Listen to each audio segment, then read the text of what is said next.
बोलो ताकि जय श्री राम बोलते बोल भाई मेरा बोल जय श्री राम बोल। हाँ बोल जय श्री राम।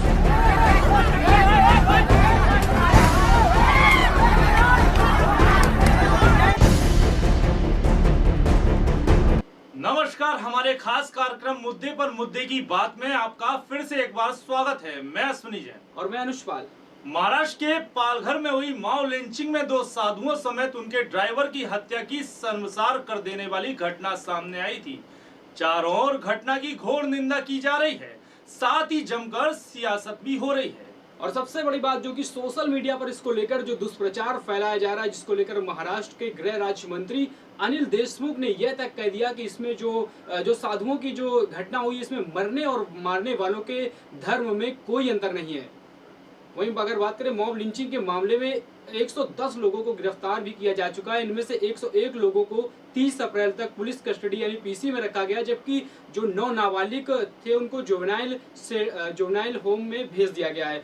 सबसे पहले हमारे खास मेहमान जो है उनसे हम आपका परिचय करा देते हैं। शिवसेना से हमारे साथ जुड़े हुए हैं शिव कुमार विश्वकर्मा और हमारे साथ राजू तुलसियान जो कि हिंदू विचारक हैं, और उसके बाद अगर बात शिवम जनवादी जुड़े हुए हैं। सबसे पहला सवाल हमारा जो है वो है शिवसेना के जो शिव कुमार विश्वकर्मा है। शिव कुमार जी, जिस तरीके से ये साधुओं वाली जो हत्या हुई है, जो मॉब लिंचिंग हुई है, इसको लेकर के पुलिस जो वीडियो में हम साफ तरीके से देख सकते हैं कि जो साधुओं के पीछे पुलिस के पीछे साधु छिपते हुए दिखाई दे रहे हैं, जबकि पुलिस का जो काम होता है प्रोटेक्ट करना। आखिर किस तरीके से महाराष्ट्र पुलिस काम कर रही है?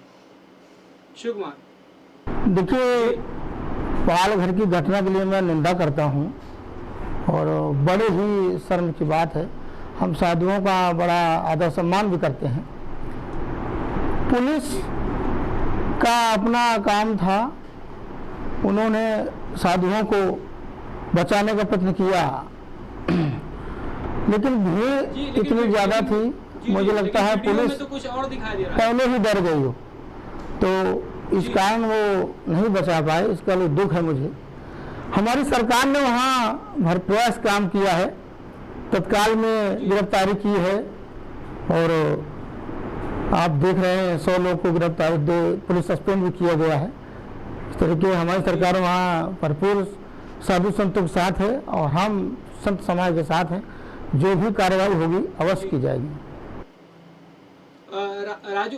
राजू जी, जिस तरीके से जो शिव कुमार विश्वकर्मा ने बताया कि जो पुलिस का जो काम था उन्होंने कर दिया, 110 लोगों को गिरफ्तार किया है, 9 जो नाबालिग उन्होंने जुवेनाइल भेज दिया है, क्या कह रहे हैं आप? जी, मेरा कहना ये है कि ये पूरा मामला जो है, सबसे पहले तो पूज्य संतों की हत्या एक दुर्भाग्यपूर्ण और भर्त्सना योग्य घटना है। लेकिन पुलिस की जहाँ तक बात है, अभी सोशल मीडिया के द्वारा ही या अन्य माध्यमों से ये पता चल रहा है कि उसके 3 दिन पहले भी वहाँ पे एक चिकित्सक और कुछ पुलिस वालों के साथ दुर्व्यवहार किया गया था उन गांव वालों के द्वारा, उस किसी भीड़ के द्वारा। तो जब 3 दिन पहले ऐसी घटना घट चुकी थी, तो इसका संज्ञान लेते हुए सावधानी क्यों नहीं बरती गई? 3 दिन पहले डॉक्टरों के साथ अगर ये घटना होती है, कोरोना की चपेट में महाराष्ट्र सबसे ज़्यादा है, और वहाँ अगर डॉक्टरों के साथ उस गांव में मॉब लिंचिंग की घटना करने की कोशिश की जाती है, तो उसी 3 दिन के बाद साधुओं के साथ होता है। इसका मतलब कि पहली घटना से सबक नहीं लिया गया, पहली घटना को साधारण तरीके से छोड़ दिया गया, जिससे दूसरी ये बड़ी घटना घटी। इसमें पूरी तरह से पुलिस और वहाँ के प्रशासन की नाकामी है, और उन्होंने अपने कर्तव्यों का निर्वहन नहीं किया, जिसके कारण ये ऐसी घटना घटी जो पूरे समाज के ऊपर एक कलंक है। शिव कुमार जी, जिस तरीके से राजू जी कह रहे हैं कि आपकी पुलिस ने, जबकि ये पहले मामले ने, इसके पहले भी जो स्वास्थ्य की टीम जो गई थी उस पर भी हमला किया गया, उसके पहले अगर बात करें रेलवे कर्मचारियों पर भी हमला हुआ था, फिर भी पुलिस एक्शन में नहीं है। अगर कोई कार्रवाई करती तो इस तरीके की घटना सामने ना आती। क्या कह रहे हैं? महोदय राजू जी, मेरी सरकार ने काम किया है, तत्काल एक्शन पे आए तो गिरफ्तारी की गई, CID की जांच सौंप दी गई है, जो संभव है किया गया है। हमारा संवेदना है महात्माओं के प्रति, ऐसा नहीं है। शिव कुमार जी, जिस तरीके से जो वीडियो सोशल मीडिया पर वायरल हुआ है, जो प्रत्यक्ष को प्रमाण की आवश्यकता जिस तरीके से नहीं होती है, उसी प्रकार से पुलिसकर्मी उस वीडियो में साफ तौर पर दिखाई दे रहे हैं और मूक दर्शक पूरी तरीके से बने हुए हैं। इस बारे में आपको क्या कहना है, क्योंकि पुलिस की नाकामी उस वीडियो से साफ जाहिर हो रही है? शिव कुमार जी, देखिए, पुलिस नाकामी है मानना है हमारा, तभी सस्पेंड किया गया उन्हें। पुलिस की कमी है, कहीं जांच है उसमें, जो भी दोषी पाए जाएंगे मैं आश्वस्त करना चाहता हूं। नहीं, कोई बचेगा नहीं वहां पर। शिव कुमार जी, जांच की आवश्यकता वहां होती है जहां सबूतों का अभाव हो। वीडियो अपने आप में सबूत होता है और चिल्ला चिल्ला के गवाह भी अपना सामने आता है, क्योंकि ना वीडियो को गवाह की जरूरत होती है, ना उसे सबूत की जरूरत होती है, वो अपने आप में ही एविडेंस माना जाता है, जो कि सुप्रीम कोर्ट भी मानता है। उसके बावजूद जिस तरीके से पुलिसकर्मी वहां पर दिखाई दे रहे हैं उस वीडियो में, ये काफी बेहद शर्मनाक है और इसकी भारत ए टू जेड न्यूज चैनल घोर निंदा भी करता है। इस बारे में आपका क्या कहना है, क्योंकि पुलिस की नाकामी पूरी तरीके से जाहिर हो रही है? क्या कहना चाहेंगे आप इस बारे में? महोदय, वीडियो को देख के ही कार्रवाई है, आप ये भी जान लीजिए, और कार्रवाई हुई है, आप ये आश्वस्त है और हमारी संवेदनाएं हैं, ऐसा नहीं है। राजू जी, जिस तरीके से बता दिया कि शिव कुमार ने, जिस तरीके से बता दिया शिव कुमार जी ने कि जो कार्रवाई के नाम पर 110 लोगों को गिरफ्तार भी कर लिया गया और कार्रवाई की जा रही है, सीआईडी की भी जांच लगा दी गई है, कितना संतुष्ट हैं? नहीं, संतुष्ट और असंतुष्ट होने की बात नहीं है। सबसे बड़ी बात यह है कि कोरोना से प्रभावित महाराष्ट्र सबसे ज़्यादा है पूरे देश में, और उसके बाद भी अगर वहाँ स्वास्थ्य टीम पे हमले हो रहे हैं, वहाँ पे भीड़ जुट रही है, गांव से निकल करके रात में लोग पहरे डाल रहे हैं, चाहे किसी नाम पे हो, बच्चा चोरी के नाम पे हो या किसी नाम पे हो, अगर लोग अपने अपने घरों को लॉकडाउन तोड़ करके निकल जा रहे हैं और वहाँ पे डॉक्टरों की टीमों पे हमले हो रहे हैं, वहाँ पे इस तरह से लोगों को घेर कर मारा जा रहा है, तो इसका मतलब है कि वहाँ न कोरोना से निपटने का सही तरीके से उपाय किया जा रहा है और न वहाँ कानून व्यवस्था का कोई राज है। तो इसमें तो पूरी तरह से प्रशासन दोनों तरफ से निकम्मा साबित हो रहा है कि न वो कानून व्यवस्था को रोक पा रहा है और न कोरोना पर नियंत्रण कर पा रहा है। राजू जी, बात सुनिए, हमारी सरकार ने सबसे ज्यादा टेस्टिंग किया महाराष्ट्र में, ये भी देखिए आप। पता है हमारी 36 ज्यादा टेस्टिंग चल रही, तब तो कोरोना निकल रहा है वहां पर। जब टेस्टिंग होगी तब तो ना। एक शहर को उदाहरण नहीं बना सकते हैं, आप केवल मुंबई को उदाहरण नहीं बना सकते। मुंबई में हमने ये कर दिया, यहाँ ये घटना जहाँ घटी है पालघर, आप ही के मुख्यमंत्री ने कहा कि वो दादर हवेली के पास का दुर्गम इलाका है। अगर दुर्गम इलाकों में जहां पर आदिवासी समुदाय के लोग रहते हैं, वहां पे संक्रमण का ज्यादा खतरा है, और आदिवासी समुदाय के लोग जिस जगह पे रहते हैं, अगर वो लॉकडाउन तोड़ के रात भर सड़कों पे पहरा दे रहे हैं, तो इसका क्या मतलब है?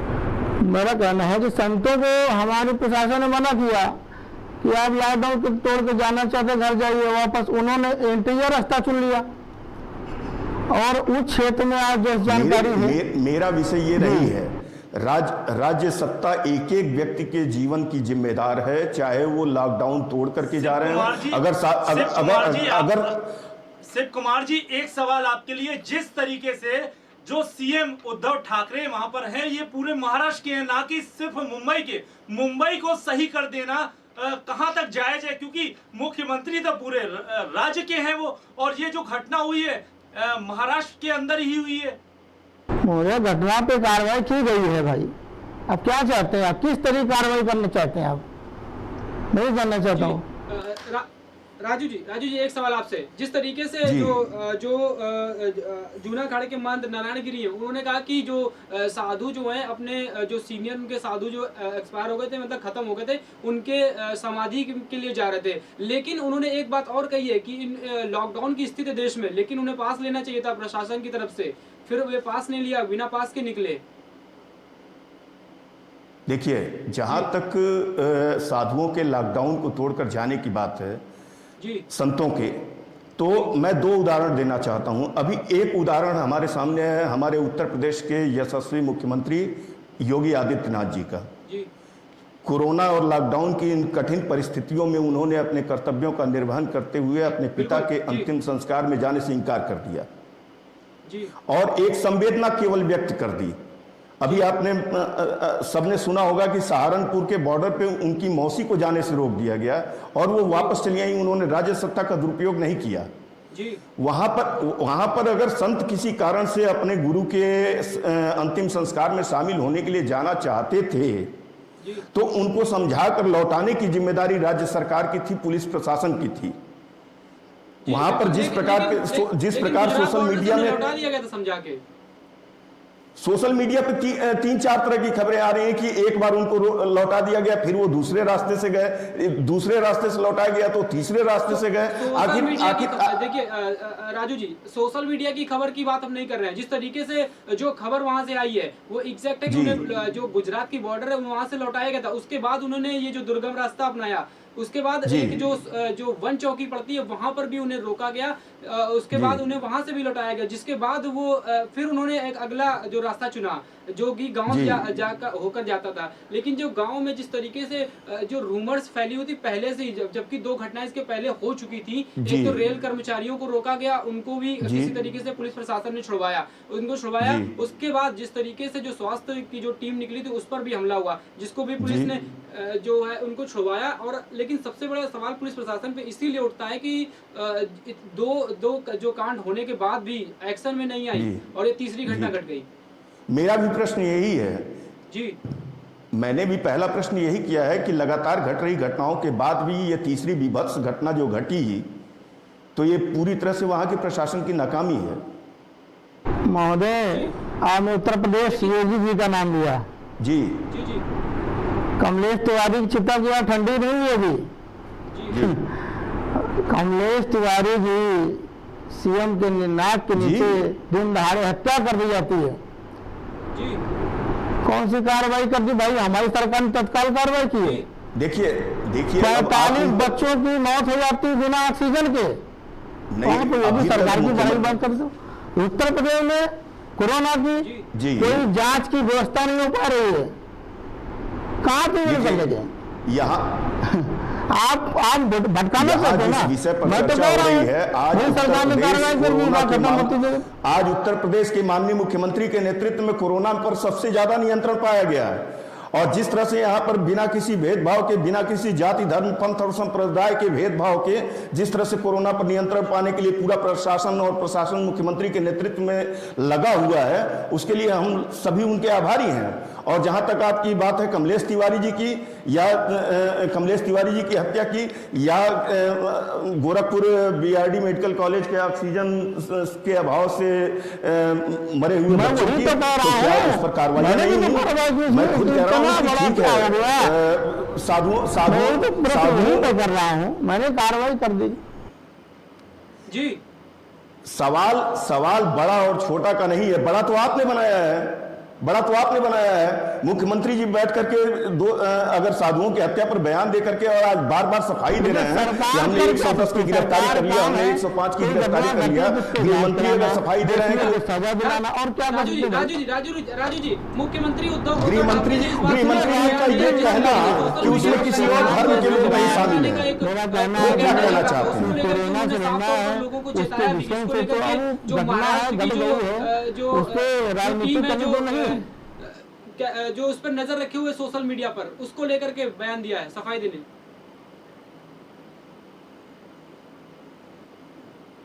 जी बताएं। जी राजू जी, जिस तरीके से अभी शिवम जनवादी ने आपको अभी बोला, जिस तरीके से आप उनकी बातों से कितना सहमत हैं? क्या बोला? मैं अभी एक्चुअली कुछ बोला नहीं हूँ। आप दोनों पक्षों को मैं जो आपसे बोला उनकी बातों से आप कितना सहमत है? कितना आप मानते हैं कितनी कार्रवाई हुई है? क्या जायज है? नहीं, देखिए किसी भी हत्या का बदला हत्या नहीं हो सकता है। अगर वहां पर भीड़ ने हत्या की है और संतों की हत्या हुई है तो ये एक दुर्भाग्यपूर्ण घटना है और अब उस पर कार्रवाई ही की जा सकती है और कुछ नहीं किया जा सकता है। अब उस हत्या के बाद अगर मुख्यमंत्री और गृह मंत्री महाराष्ट्र के बयान दे रहे हैं लगातार कि हाँ उस पर कार्रवाई हम कर रहे हैं और कार्रवाई दिख रही है। अभी 110 लोगों की गिरफ्तारी की बात हो रही है। अभी गृह मंत्री ने कहा कि सभी उसमें एक ही धर्म के सभी लोग हैं, मरने वाले भी और मारने वाले भी। इस तरह की सारी बातें सामने आ रही हैं तो इसका अब ये पूरी तरह से जब जांच होगी तब सारे बिंदुओं के राज खुलेंगे, लेकिन वह जांच कितनी निष्पक्ष हो पाती है, कितनी कड़ी कार्रवाई हो पाती है, अभी तो यह समझिए कि सामाजिक दबाव में, अभी तो संत समाज के दबाव में या पूरे देश के दबाव में अभी वहाँ कार्रवाई हो रही है। अब वह कार्रवाई कितनी कड़ी होती है और कितने दिनों तक होती है, कितने दिनों तक माननीय मुख्यमंत्री उद्धव ठाकरे जी अपने वचनों पे टिके रहते हैं, ये आगे देखने वाली बात होगी। हमारे साथ जुड़े हुए हैं शिवम जी। शिवम, क्या कहना चाहेंगे आप? शिवम जी, देखिए, ये जो घटना हुई है मॉब लिंचिंग की, भीड़ द्वारा 2 साधुओं को और उनके ड्राइवर को मार देने की घटना, इस तरीके की मॉब लिंचिंग की घटना देश में आए दिन हो रही हैं और एक ये घटना दोबारा आज दोहरा दी गई है। दुखद है ये बहुत ज़्यादा, लेकिन कहीं ना कहीं इसको सांप्रदायिक और राजनीतिक रूप ज़्यादा दे दिया गया है। नो डाउट कि इसमें शासन को पहले थोड़ी सख्ती वहाँ रखनी चाहिए थी कि इस तरीके की घटना वहाँ के आदिवासी लोगों ने पहले की थी 2 बार। तो मुंबई की सरकार को, महाराष्ट्र की सरकार को वहाँ पर पहले से थोड़ी सी सख्ती बढ़ा देनी चाहिए थी। और सबसे बड़ा प्रश्न यही उठता है कि जब वहाँ लॉकडाउन स्थापित है तो उसके बावजूद इतनी भीड़, 100-100 लोगों की, 400-400 लोगों की भीड़ वहाँ कैसे पहुँच रही है? शिवम जी, है ना? दूसरी बात ये जिस तरीके से वीडियो में जो सामने आया है कि पुलिसकर्मी वहां पर मौजूद हैं, भीड़ के पास वो मौजूद हैं और पूरी तरीके से मूक दर्शक बन के हुए खड़े हुए हैं और उसके बावजूद उनके सामने ये वारदात को अंजाम दिया जाता है। तो इस बारे में आपका, पुलिस की जो नाकामी जो सामने आ रही है, इस बारे में आपका क्या कहना है शिवम जी? देखिए, पुलिस पहले वहाँ पर 4 पुलिस वाले मौजूद थे, उसके बाद में जब लगा कि वहाँ पे घटना बढ़ रही है और मामला बढ़ता जा रहा है तो 8 पुलिस वाले वहाँ पे मौके पर और भेजे गए। लेकिन पुलिस वालों ने 400 लोगों के सामने 10 पुलिस वाले, 12 पुलिस वाले अपने आप को असहाय महसूस कर रहे थे। उस वीडियो में ये भी देखने को मिल रहा है कि पुलिस वाले बिल्कुल लाचार से अपने आप को महसूस कर रहे थे और उनसे वहाँ की स्थिति को संभाला नहीं जाया गया। तो कहीं ना कहीं पुलिस को ये राइट होते हैं कि घटना को रोकना और शांति का वातावरण बनाए रखना, जिसमें पुलिस नाकाम साबित रही है, इसमें कोई दो राय नहीं है। लेकिन जिस तरीके का ये माहौल, अगर इतने लोगों में 101 लोग जो गिरफ्तार हुए हैं उसमें एक भी व्यक्ति दूसरे धर्म का निकलता तो आज ये मामला पूरे तरीके से शायद सांप्रदायिक हो चुका था, जैसा कि इसको प्रयास किया गया बनाने का। सांप्रदायिक तो पूरा देश में सोशल मीडिया पे जो रूमर्स चली थी उसको देखते हुए बिल्कुल मुख्यमंत्री उद्धव ठाकरे ने जो एक बयान दिया था कि इसको कम्युनल ना बनाया जाए। जी बिल्कुल ठीक कहा। मैं उनकी इस बयान से सहमत हूँ। 16 तारीख को हुई घटना 4 दिन बाद सोशल मीडिया पे वायरल हो जाती है और उसके बाद ये पूरे भारत में तूल पकड़ लेता है मामला। मैटर इतना सा है कि देश में इनके अलावा भी बहुत सारी बातें चल रही हैं, लेकिन उस ओर किसी का ध्यान नहीं जा रहा है। आए दिन लोग मर रहे हैं और अलग अलग कारणों से मर रहे हैं। लोग फंसे हुए हैं मध्य प्रदेश, उत्तर प्रदेश, बिहार के, दिल्ली, मुंबई और गुजरात में। मेरे पास लगातार मैसेजेस आ रहे हैं, उनके फ़ोन कॉल आ रहे हैं, लेकिन उनका कुछ नहीं किया जा सक रहा है। शिवम, मुद्दे पे इस मुद्दे पे बात करते हैं। जी, मैं मुद्दे पे वापस आ रहा हूँ। तो कहने का मतलब इतना है कि मामले को, खैर दोषी जो पाए जाएंगे, वो जो 101 लोग जो पकड़े गए हैं उन पर कार्रवाई होगी और इसका और कोई विकल्प नहीं है। देश में न्याय व्यवस्था है, न्याय तो न्याय व्यवस्था ही करेगी ना। जो उन्होंने करना था वो उन्होंने कर दिया, उसमें कोई बदलाव नहीं किया जा सकता है। आगे इस तरीके की घटनाएं ना हो, इस पर जरूर सरकार को ध्यान देना होगा। जिस तरीके से बताया शिवम ने बताया कि जिस तरीके से जो सरकार को कार्रवाई करनी चाहिए थी उन्होंने तो कर दिया। 110 लोगों को गिरफ्तार भी कर लिया है। शिवम जी की एक बात पे मुझे बड़ी हंसी आई। उन्होंने कहा कि घटना हुई 16 तारीख को और सोशल मीडिया में वायरल होने के बाद इस पर यह कार्रवाई हुई। इसी से पता लगता है कि सरकार कितनी गंभीर थी। यानी कि अगर सोशल मीडिया पे ये वायरल नहीं हुआ रहता और इस प्रकार का शोर नहीं मचा होता देश में तो शायद कार्रवाई नहीं होती। इनका तो कहने का अर्थ यही है ना। बिना सोशल मीडिया के आप ये मान के चलिए राजू भैया कि आजकल खबरें छुपा दी जाती हैं, कितनी चलती हैं, आए दिन देश में कुछ ना कुछ होता है। यानी कि आप इस बात को मानते हैं कि खबरें छुपा दी जाती हैं और उस वीडियो सामने आने के बाद जो कार्रवाई हुई है, यानी कि अगर वीडियो सोशल मीडिया पर वायरल ना हुआ होता तो वो कार्रवाई नहीं होती। आपकी सरकार पूरी बात को, बिल्कुल शायद मामला इतना बड़ा ना होता, बिल्कुल शायद मामला इतना बड़ा ना होता। बात किसी भी सरकार का विरोध या पक्ष लेने की नहीं है, बात है सत्य बात को करने की। नहीं, अभी जिस तरीके से शिवम जी ने बोला कि अगर ये वीडियो सामने ना आता, जैसे कि 4 दिन बाद ये वीडियो सामने आया है, अगर ये 4 दिन बाद वीडियो सामने ना आता तो उन पर कार्रवाई होनी नहीं थी और 100 से ज़्यादा लोगों की गिरफ्तारी हुई है वो होती नहीं, क्योंकि मामले में ने तूल पकड़ा, उसके बाद कार्रवाइयों का दौर चालू हुआ। लेकिन अगर वीडियो वायरल नहीं होता 4 दिन बाद तो वो तो पूरी किताब बंद हो जाती, पूरी तरीके से स्टॉप लग जाता कार्रवाई। घटना पिछली की घटना जो 2 वहाँ पे घटनाएं और हुई थी इससे पहले, इस मॉब लिंचिंग के पहले, अगर ये वीडियो वायरल वास्तविक ना होता तो शायद ये भी घटना दब चुकी होती। हाँ, पहले की 2 घटनाएं दब ही चुकी थी। बिल्कुल। जी क्या कह रहे हैं? मैं यही कह रहा हूं कि पहले जो रेलवे कर्मचारियों और स्वास्थ्य कर्मचारियों के साथ घटना हुई थी वो तो दब ही चुकी थी जी। ये भी घटना दब जाती अगर सोशल मीडिया सक्रिय नहीं हुआ रहता, अगर पूरे देश में इसका उबाल नहीं आया होता, अगर लोगों ने आक्रोश व्यक्त करना नहीं शुरू किया होता तो ये भी घटना दब ही गई थी। जी चलिए शिव कुमार जी, देखिए जिस तरीके से 2 घटनाएं जो हुई उसके पहले पुलिस प्रशासन ने वहां जाकर के नहीं, देखिए घटना घटी है उसके लिए मैं भी उसके हूँ और कार्रवाई हुई है, उसको राजनीतिक होना दिया जाए। जी जी चलिए जिस तरीके से, नहीं सवाल यहाँ पे सबसे बड़ा खड़ा होता है, जिस तरीके से 16 तारीख को ये घटना हुई और 20 तारीख के बाद से कार्रवाइयों का जो दौर चालू हुआ है, अगर ये वीडियो वायरल ना हुआ को आश्वस्त करना चाहता हूँ, हमारी सरकार इस तरह काम नहीं करते हैं। हम लाला साहब ठाकरे के सुसैनिक हैं, हम जो कहते हैं वो करते हैं। इस तरीके का काम, संतों के लिए आदर हमारा रहा है और संतों के प्रति इस तरह घटना घटी है, अंदर से हम भी बड़ा दुखी हैं। इस तरह घटना नहीं होनी चाहिए। अच्छा शिव कुमार जी, ये बताइए, जिस तरीके से इसी सवाल के जवाब में शिवम जी ने जो बोला था कि अगर मामले ने मैं आश्वस्त कराना चाहता हूँ कि ऐसा कुछ नहीं है। जैसे सूचना मिली हमारी सरकार ने तत्काल कार्रवाई किया, उसमें कोई इस बारे में आपका क्या कहना है?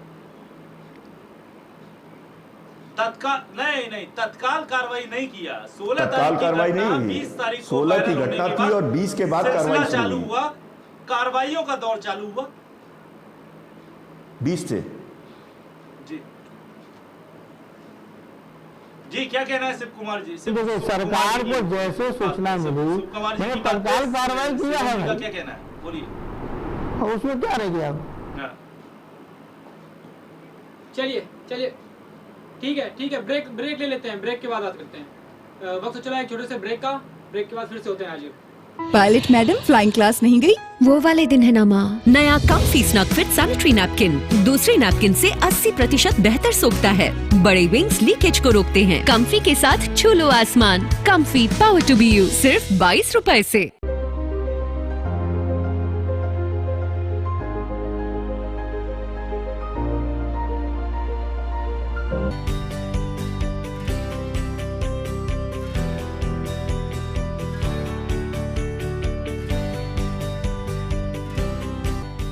संध्यास मेकओवर आपके लिए लाया है एक ही छत के नीचे कई सारी सुविधाएं, जिसमें events, parties, occasion, wedding, engagement, editorial, advertisement, television, movies के लिए अंतर्राष्ट्रीय प्रोडक्ट्स द्वारा मेकअप सुविधाएं उपलब्ध हैं। दुल्हन के लिए ब्राइडल मेकअप में basic, HD, MAC, air brush, celebrity look उचित दामों पर उपलब्ध है।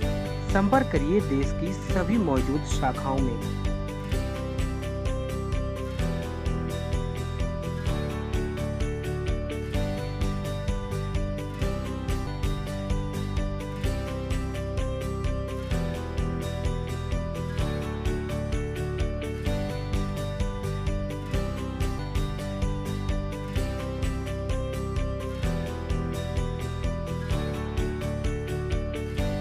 पायलट मैडम फ्लाइंग क्लास नहीं गई? वो वाले दिन है ना माँ। नया comfy snug fit sanitary napkin दूसरे नैपकिन से 80% बेहतर सोखता है, बड़े विंग्स लीकेज को रोकते हैं। कम्फी के साथ छू लो आसमान। Comfy power to be you, सिर्फ 22 रुपए से।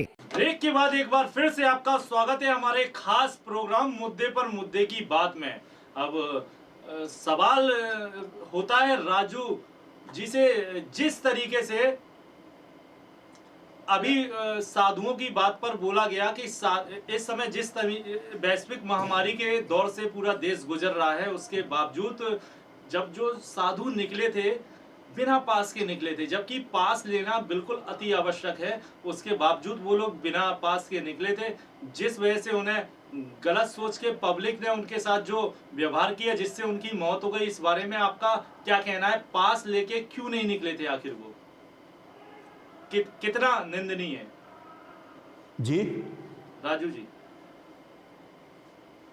जी, जिस तरीके से अगर बात की जाए, जिस तरीके से कोरोना वायरस को महामारी को चलते जो देश में लॉकडाउन की स्थिति बनी हुई है, उसमें एक अगर अत्यावश्यक चीजें जो एसेंशियल चीजें चालू की गई हैं, उनके जो वाहन में उनको भी पास लेकर के ही निकलना पड़ता है। तो इस तरीके की स्थिति में जो ये मॉब लिंचिंग की घटना हुई, इसमें जो साधु थे ये बिना पास निकले थे, इस पर भी तो एक तरीके का किस तरीके से इसको आप किस तरीके से देखते हैं? नहीं, वहाँ तो सीधे प्रशासन की कमी है। मैंने पहले भी कहा है कि जब उनको एक पॉइंट पे रोका गया, वापस किया गया, फिर वो दूसरे पॉइंट से निकले, वहाँ उनको रोक के वापस किया गया।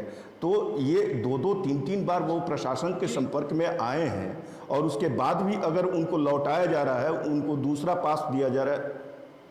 सर अगर नॉर्मली भी आप लोग निकलते हैं तो कहीं ना कहीं अगर प्रशासन आपको लौटा देता है, तो इसका मतलब ये नहीं कि प्रशासन की एक तरीके से चूक है, वो अपनी ड्यूटी निभा रहा है। आपको संत देखते हुए उन्होंने किसी तरीके की कोई वो नहीं की, संत देखते हुए आप लोगों उनका सम्मान किया, तो उन्होंने लौटा दिया। तो आपको वापस जाना चाहिए था, लेकिन अब उसमें कहीं ना कहीं वो क्षेत्र और उस क्षेत्र की दुर्गमता और रात का समय, ये सारी परिस्थितियों में उनको लगा होगा कि हम निकल सकते हैं या हम प्रशासन को बाईपास कर सकते हैं। ये उनकी भी गलती हो सकती है, ये मैं मानता हूँ। निश्चित रूप से उन्होंने लॉकडाउन को तोड़ करके या सर दो बार गलती की। एक तो बॉर्डर पे लौटे, फिर उसके बाद वन विभाग के पास जो इंटीरियर रास्ते से जा रहे थे वहां से भी इन्हें लौटाया गया। उसके बाद इन्होंने जो है गांव का कच्चा रास्ता अपनाया था, जिसके बाद ये घटना घटी। तो इस पर मैं सहमत हूँ कि उन्होंने गलती की है। इस पर मैं सहमत हूँ कि उन्होंने पुलिस प्रशासन के रोकने के बावजूद जाने की जिद की है। और यही बात मैं कह रहा था कि 2 उदाहरण है। एक हमारे उत्तर प्रदेश के माननीय मुख्यमंत्री जी भी संत हैं, योगी, और वो अपने पिता के अंतिम संस्कार में नहीं जाते हैं, अपने कर्तव्य का पालन करते हैं। उनके परिवार के लोग नहीं जा पाते हैं, लॉकडाउन का पालन करते हैं। तो इन संतों को भी ये सोचना चाहिए था कि अगर प्रशासन हमें रोक रहा है और लौटा रहा है तो हमें लौट जाना चाहिए। जी बिल्कुल। जिस तरीके से अगर देखा जाए तो जिस तरीके से जो मुख्यमंत्री योगी आदित्यनाथ ने, उन्होंने अपने कर्म धर्म का पालन किया। संत उनके अंदर भी एक संत की छवि छिपी है। आज से नहीं, बहुत लंबे समय से वो महंत भी है गोरखपुर धाम, गोरखनाथ धाम के। तो उन्होंने जी तो उन्होंने अपने पिता की अगर वो चाहते तो आसानी से जा सकते थे उनके तो, लेकिन उसको देखते हुए जिस तरीके से ये लोग सूरत के लिए निकले, इनको भी पास लेना चाहिए था। तो ये भी कहीं ना कहीं एक इनकी तरफ से एक चूक है। क्या कहेंगे शिव कुमार जी, क्या कहेंगे इस मामले में? ठीक है, हमारी सरकार ने CID जांच दी हुई है, बाकी कार्रवाई हो रही है। और मैं आश्वस्त करना चाहता हूं, जो भी दोषी होंगे बख्शे नहीं जाएंगे, कड़ी से कड़ी कार्रवाई की जाएगी। जी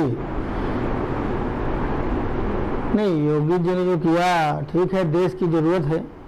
कोरोना, हमारा देश कोरोना से जूझ रहा है। तो पहले देश है, ये मुद्दे से आप पहले देश है, परिवार है, इस बात का धन्यवाद है। लेकिन जो हमारी घटना हुई है, सरकार ने कार्रवाई की है, ये मुझे लगता है षड्यंत्र है। सोशल मीडिया द्वारा सरकार को बदनाम करना हर वक्त जी। अपनी गलती मानता कौन है? हाँ, ये तो गलती है साधुओं की। खैर, पास लेके निकलना चाहिए। वो आप देख रहे हैं पूरे देश में लॉकडाउन है, तो पास लेना चाहिए था। लेकिन सारी गलतियां सरकार की है ना। किस तरीके से देखते हैं आप इसको? अगर गवर्नमेंट ने लॉकडाउन लगाया हुआ है और उसमें एक ही स्थिति है, वो है पास। पास का मतलब है कि आप अपना रीज़न दे रहे हैं कि पास आपको मिला है, अब आप बाहर जा सकते हैं उस पर्टिकुलर काम के लिए। लेकिन पास का ना होना और बिना पास के इस तरीके की यात्रा को तय करना कहीं ना कहीं ये बिल्कुल एक ऐसी गलती है जिसको हम लापरवाही की श्रेणी में रखेंगे, और ये एक बड़ी लापरवाही थी। हो सकता है अगर पास होता तो ये अपनी बात रखने में उन गांव वालों के भीड़ के सामने एक बार सक्षम हो सकते थे कि भाई मेरे पास ये पास है, मैं यहाँ से यहाँ जा रहा हूँ, गवर्नमेंट से मुझे, सरकार से ये मुझे अधिकृत किया गया है कि मैं यहाँ से यात्रा कर सकता हूँ। जी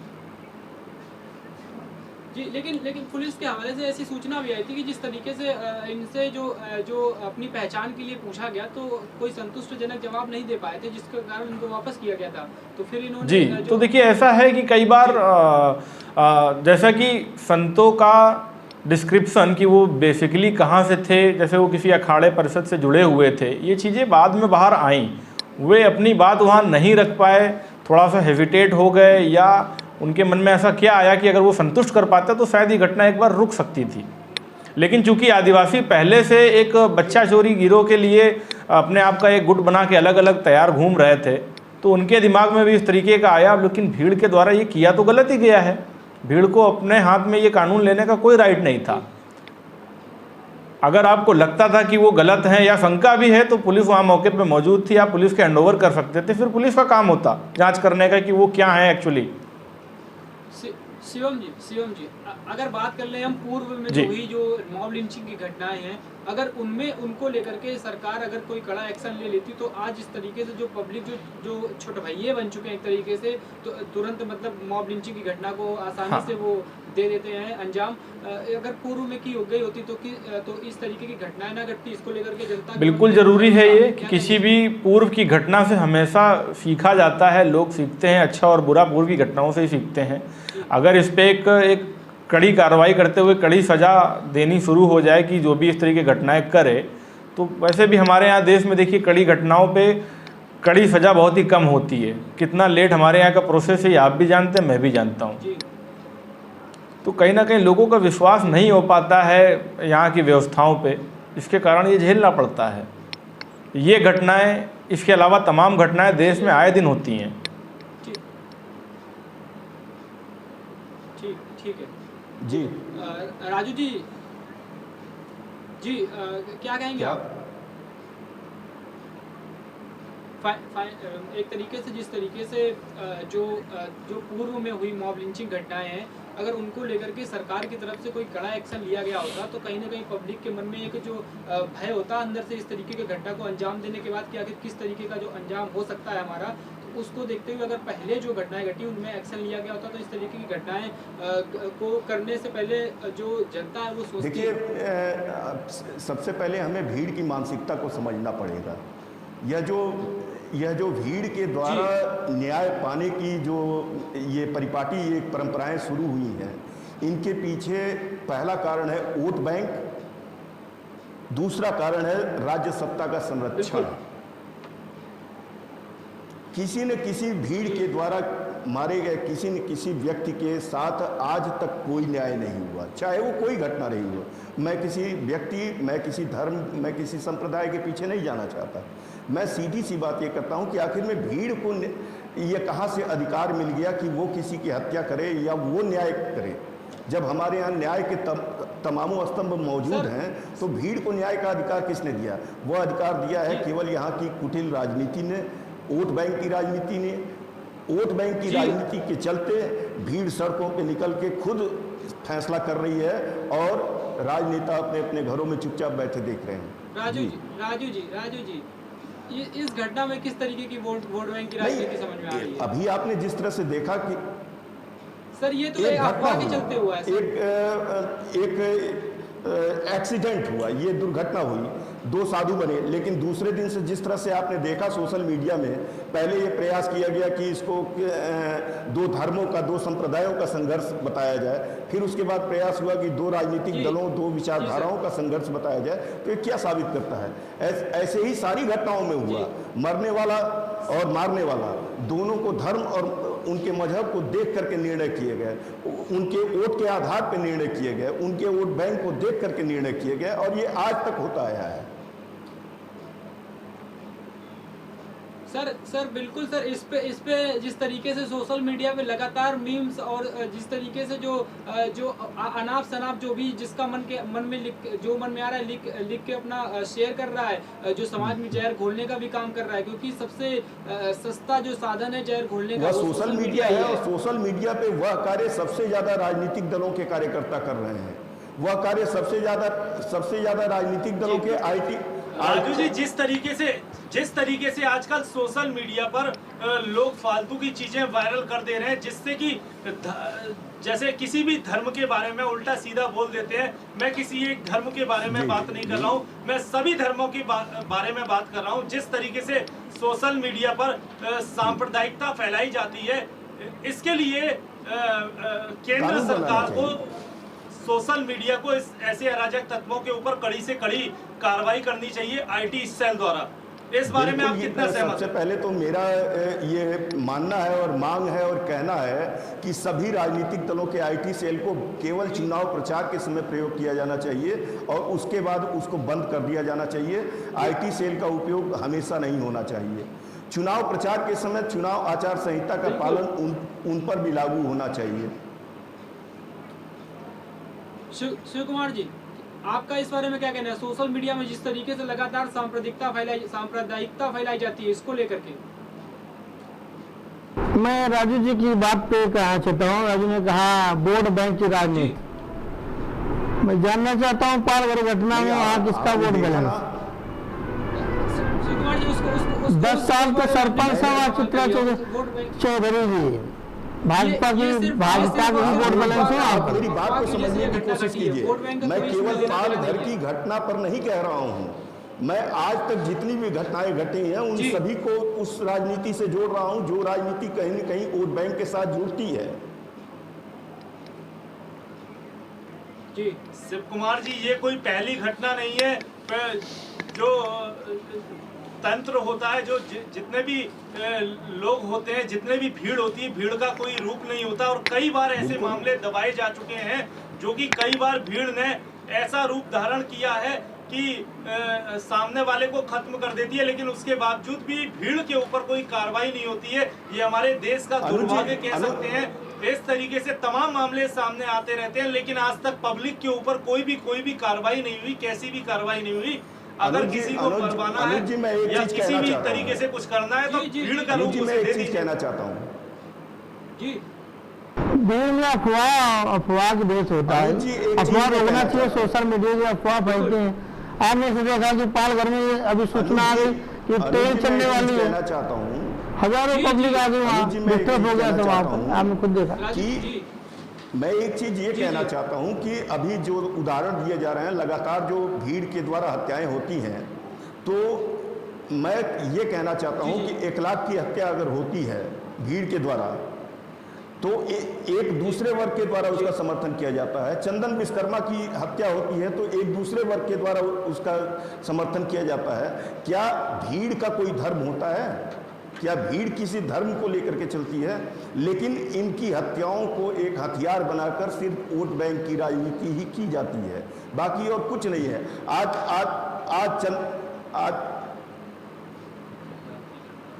कट गए।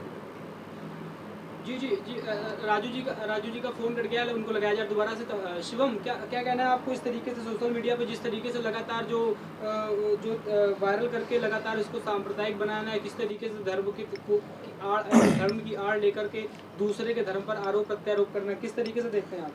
देखिए, ऐसा है कि सोशल मीडिया आईटी सेल तो चलता ही है, उसके अलावा आज की तारीख में जितने लोग हैं सबका एक अपना अपना सोशल मीडिया का प्लेटफॉर्म होता है।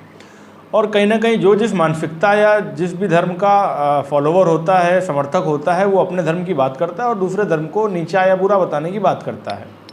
आजकल देख रहे हैं धार्मिक द्वंद्व अत्यधिक बढ़ चुका है और सबसे ज़्यादा नो डाउट ये जो जनरेट होती हैं मॉब लिंचिंग की घटनाएं, एक दूसरे को नीचा दिखा के एक दूसरे का बुरा करने की मंशा लेके ही आता है ऐसा कुछ।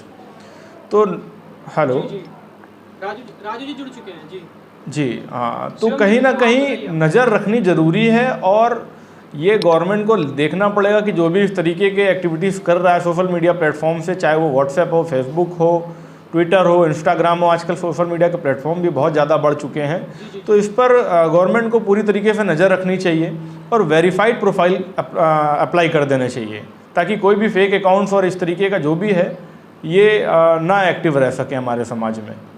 चलिए राजू जी, जिस तरीके से आजकल सोशल मीडिया पर देखा गया है, अभी आप एक एजाज खान का उदाहरण ले लीजिए महाराष्ट्र से। जो एजाज खान जिस तरीके से पत्रकारों को गालियां देता है, लाइव आके बार बार गालियां देता है, उस बात से आप कितना सहमत है, कितना जायज है? जबकि वहां की सरकार ने उसे जेल तो भेजा है, लेकिन क्या जेल भेजने से जो उसने जिस तरीके की वारदात बार बार करता है, मीडिया वालों पे उंगली उठाता है, ये कहां तक जायज है?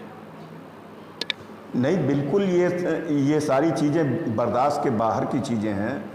और वास्तव में सोशल मीडिया आजकल एक ऐसा साधन हो गया है जिससे हम अपने घर के भीतर अपने ड्राइंग रूम में बैठकर पूरे देश में आग लगाने की क्षमता रखते हैं। और इसको प्रश्रय मिलता है राजनीतिक दलों के द्वारा, इसको प्रश्रय मिलता है राजनीतिक दलों के नेताओं के द्वारा, इसको प्रश्रय मिलता है राजनीति के द्वारा। इस पूरी सोशल मीडिया की ये जो पूरी वर्किंग है, जो पूरे सिस्टम की, और इस पूरी वर्किंग को कंट्रोल करता है हमारे देश का राजनीतिक वर्ग।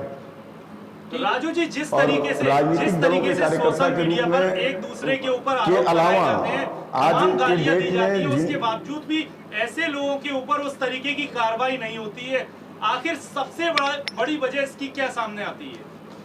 सबसे बड़ी वजह ये है कि वो सोशल मीडिया पे जो भी ऐसे लोग हैं, ऐसे तत्व हैं, वो किसी न किसी राजनीतिक दलों से जुड़े हुए हैं। और अगर वो सत्ता पक्ष के विषय में अच्छा लिखते हैं तो उनको सत्ता पक्ष का संरक्षण मिलता है, अगर वो विपक्ष के पक्ष में लिखते हैं तो विपक्ष का उनको संरक्षण मिलता है। वो संरक्षण तो दोनों देते हैं, पक्ष और विपक्ष दोनों संरक्षण दे रहे हैं, और दोनों एक दूसरे के पक्ष और विपक्ष में लिखने के चक्कर में पूरे देश को बर्बाद कर रहे हैं।